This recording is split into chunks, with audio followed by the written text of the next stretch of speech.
Pozdrav, dobrodošli u moj novi video. Danas ćemo snimati video o despotu Stefanu Lazareviću. Danas ću pričati nešto o njemu, pa hajde da počnemo.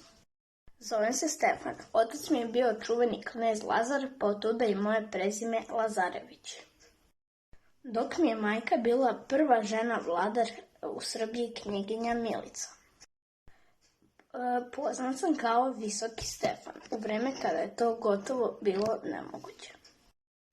Uspješno sam se održao između Osmanlija i Ugara, značajno sam proširio i modernizovao Srbiju.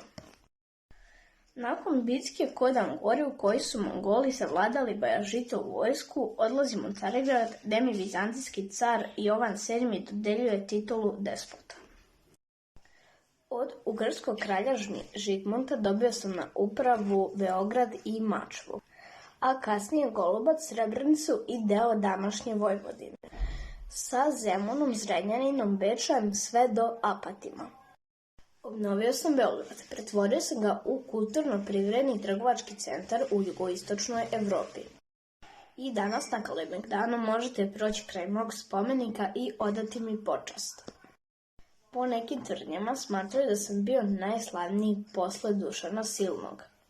Smatruju me za poslednjeg srednjovekovnog vladara Srbije.